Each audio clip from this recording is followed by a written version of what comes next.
being arrested, openly admitting to using meth, hitting your face with a hammer to get it deformed perfectly the way you want it, and being so insane that you take interviews where you openly call Sydney Sweeney malformed. You would think that this is all just something that you would only hear about a drug addict doing, that this is just the makings of some psychopath, and you're partly right, because the person that is doing all of this, that is responsible for these crazy headlines, for making all this noise, is a young man, a young 20-year-old man named Braden Peters, but the world and you all may know him more as Clavicular. Now, the reason why I wanted to talk about Clavicular is because the more research and the more I've just unwillingly had to learn about this man, because he has been making himself a lot more relevant, a lot more just in the news recently, it's actually really sad. I am not making this as an episode to convince anybody that he is actually a good person or anything wild like that. This is more so an episode to highlight how he is a perfect example of how this youth that we have, this upcoming crop of adults, they're in some real serious trouble. And it's a lot of things that weren't necessarily their fault. You know, the COVID outbreak, you know, a whole global pandemic that really fucked up a lot of shit. And I'm going to get more into it later. I'm going to sort of talk about how he is just an example and not just a special case. But for starters, I think that we need to start at the beginning. We need to start at when this motherfucker was young, and we need to really give you a good understanding of where he comes from to help you understand what I'm talking about. Now, Braden Peters, that's his name, just for a reminder, he was born in Hoboken, New Jersey. He was born to a businessman father, and his mom used to be a bodybuilder. When he speaks on it, he literally, and this will give you a good example of how fucked up he is, he pretty much said that his mom, by giving birth to him, she got fat in it, and like giving birth to him is what caused her to lose herself and to lose her better looks. Now, growing up, there wasn't, I haven't really been able to see anything that showcased that his father, that his mom were, aside from being a former bodybuilder and having a home gym, there wasn't anything to really indicate that they were just so hyper-focused on looks like him. Because from what I've read, him and his little sister, they were well taken care of. They would go family trips. Typical middle class to upper class, you know, just white people shit. And that is all good and dandy. It really doesn't explain some of the other issues that started with this kid. Because, and this is me just taking a little intuition, but there's also a lot of reports, and he talks about how he is the type to be very hyper fixated on things. He's the type to get obsessive. So maybe there was a touch of autism there. Maybe there was something in him that just is causing him to have such hyperfixations on some of the stuff that we're going to talk about. But it started off with just regular kid shit, but then it got into working out. It got into looks maxing, which is the big crux of what we're going to be talking about. So it started off, like I said, just bodybuilding, just, you know, being one of those kids that's on bodybuilding forums. Listen, as a former forum kid who, when I was on the internet, I would sometimes find myself on forums. Shout out Kanye to the. That is not a bad thing. You can find some good communities in there, especially if you are not going to an uber niche one. Like, I just was on music forums, just saw I listened to motherfuckers argue about rap.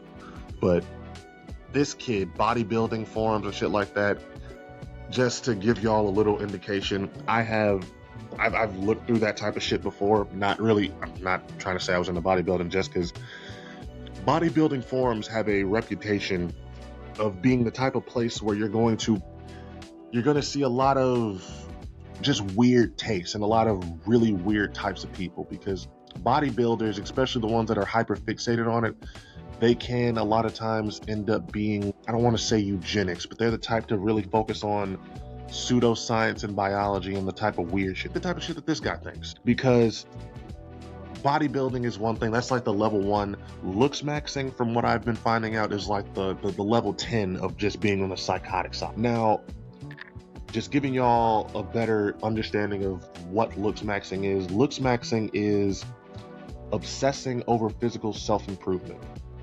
It is the type of guy, and just to give y'all an example, when I was talking about, just beating, like using a hammer to deform yourself, what clavicular has promoted, and this is just one of the many different methods that like looks maxers use, what he promoted using is hitting your face with a hammer, specifically your jaw, and just like sort of smashing against it so that you can get it to form the way you want, so you can get your ideal look.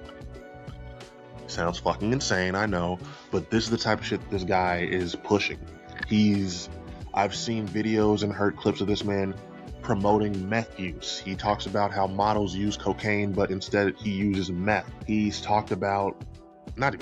shown himself injecting underage women with fucking fat dissolvers in their cheeks.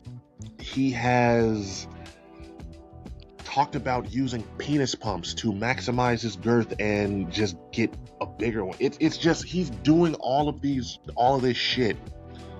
And the crazy part about it is he was starting to promote all this and talk about it before he was even 18. This is somebody who his parents had literally had to take away his passport and take away all this other shit so that he would not be able to just go overseas and get some type of operation to change his face, some type of cosmetic surgery. Clavicular is fucking insane. He's got mental issues, and I'm not even really here to focus on the actual ridiculousness of this whole looks maxing shit that he's trying to promote and everything like that. I'm here to really talk about how this man's life is not something that we should all be laughing at. This is actually a really, really sad case, because some of the clips that I don't see people really talk about or really focus on as much, or not give the gravity that they should, is like the clip of him when he was with some girl at a hockey game and he's talking about how his dad literally texted him calling him a failure, calling him a drug addict. There's all the times he's talked about his mom just not respecting him and just being done with him and calling him a drug addict as well. There's the times he's joked about with random people about how he just wants a gun to kill himself. I just really feel like we're at a point right now where there's so many people who are making content about him and are just laughing at the ridiculousness of him calling Sydney Sweeney malformed, calling JD Vance obese, and saying that he wouldn't vote for him over Gavin Newsom just because Gavin Newsom looks better. Yes, all of that's ridiculous, all of it's goofy, but I really think that this, he's been making so many cries for help, and it's just really sad to me, because I think that he is a perfect example of, and this is just what I feel like is happening with a lot of the youth right now, is that you just have a lot of these young kids who are going after fame, who are going after these streaming careers, not really understanding, not really knowing what it entails, and not really being prepared for everything, for all the spotlight that's going to be put on them. Now, I want to make it clear, I'm not trying to excuse Clavicular for any of the crazy and wild shit that he's done or been up to. I'm not going to get into all of the potential time he almost killed somebody by running him over with his car, even though that person was the one that was harassing him, just to be very clear about that.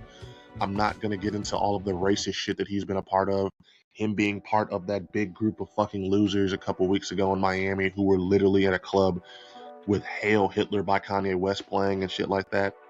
I'm not going to even touch on all that, not because it doesn't deserve, not because it's not irreprehensible, not because it's not horrible, but because at the end of the day, this motherfucker is 20. He's young enough to where I feel like I'm not giving him the benefit of the doubt, but he's still got room to grow, and he's still got room to get over all of this stupid shit that he's into.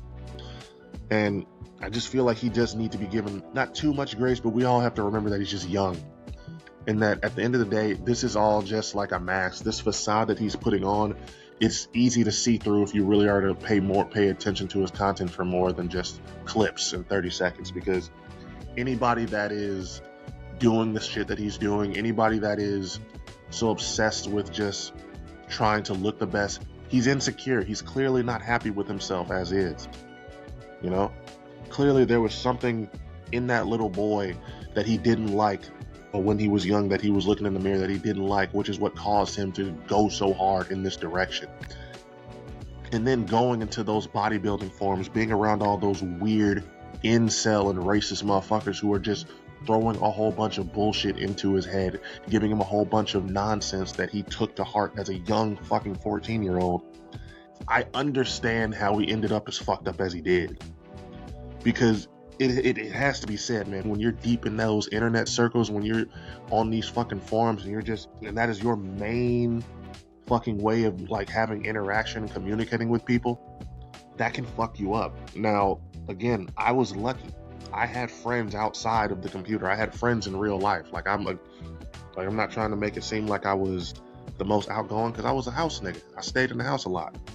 But I can at least say that I had real friends, that I did not like have my entire social life and identity crafted for me behind the fucking screen. And I feel like that is what is happening with a lot of the youth, especially with the youth that got caught up during COVID. And it's doing them dirty, because clavicular, not only is he just weird and because of all the racist and looks maxing shit, the motherfucker really doesn't even know how to communicate. He doesn't know how to actually talk to, especially women. And that is a big part of what makes the looks maxing community, because they do all this because they think it's going to help them get women. And clavicular is just, you can see clips of him around women where he just doesn't know how to talk. He doesn't know how to have a regular interaction. He doesn't know how to just be normal. And it's sad. It highlights a big issue and a big fear that I have for a lot of the youth that are going to be coming up into the workforce, into the adult world and everything like that, is that they are just going to be so fucking weird. And not just these guys, these women too. There's going to be a lot of weird ass adults who don't know how to interact, who don't know how to deal with people, especially of the opposite gender. And I just don't know how that's going to affect us long term. I don't know how to predict that type of shit. But I just see that it's going to be an issue, and it could be a big problem. And it's why I felt like making this episode, because I think we need to look at it from a different lens. We need to understand that a lot of these guys around clavicular's age who might be young or fucked up, it's not just because of upbringing or what was around them in their communities. A lot of them are just weird and awkward and maybe didn't actually have regular interactions to grow out of that, to see how goofy it was. Internet polarization is a real thing, where there are people out here who are only existing in echo chambers, who are only existing in negative feedback loops, where all of their most negative thoughts and beliefs are just being parroted and they're just being enforced to the point where they're not going to be, it's going to be hard to like unlearn a lot of shit for them as they grow older. Like when I look at clavicular, I don't know if there's a way to get a guy that is so far gone as far as he is to understand that he just can change, that he doesn't have to be this way, because he's only 20. You know, for all the crazy shit he has going on, for getting arrested so many times, he's only 20 years old, so he still has time to change. But it's gonna be on him. It's gonna have to be something that he wants to do, and that's gonna take effort and time. But like I said, this episode was mainly made because I want y'all to understand that clavicular and a lot of these youth, a lot of these kids that are coming out fucked up and weird, we have to give them time, because they're growing up in front of our eyes. We're seeing them go from literally just young motherfuckers who probably don't think of themselves as that important, to just seeing their entire profile and influence just go beyond that. We went from I Show Speed being the type to bark at women. So he was a minstrel. And now this is somebody who is touring Africa, who's showing all these different sides of the continent, making sure that people understand that they're not all living in mud huts and everything like that. And he's just cool. He's just matured into a respectable young man. So it's about giving him grace. It's about understanding that this is a new frontier. I don't really even understand or know how to approach being a streamer or dealing with streamers, or what to expect of them, because they're going to be young kids and they're going to just be growing with the platforms. And this is the last thing I'll leave off on. the main thing that I really think that we have to remember is that it could be worse, you know? Like clavicular, I think, is someone that I don't think that he's as bad as a Neon. I don't think that he's as bad as a lot of the other people that are on Kick. I think that he is just an example of somebody who didn't really have a great family, who doesn't really have a great support system, who unfortunately they just found the internet before they could actually find therapy. And that is something that sadly I think is going to happen a lot again and again. And we're just going to have to understand that these are kids. That's all I really have for you. I'm not, like I said, clavicular is not really somebody that I am interested in. He's not somebody that I think that even my audience is interested in, but I think he's a good example of a real pressing problem and a real just interesting quirk about this upcoming generation that we're going to be seeing. So, like I said, y'all continue to be good people. Make sure you like, follow, subscribe on whatever platform that you're listening on. Helps me out a lot, makes a big difference, and just helps the channel grow. But other than that, this has been Kinetic Aesthetic. This has been your boy Jerm. Make sure you watch what the youth and your kids are watching on YouTube on anything, because like I said, I figured out who clavicular was for real through my niece, and yeah, I'd hate to think that there are a bunch of young kids out there who are watching him and actually being influenced. But this has been Kinetic Aesthetic. It's been your boy Jerm. I'm out.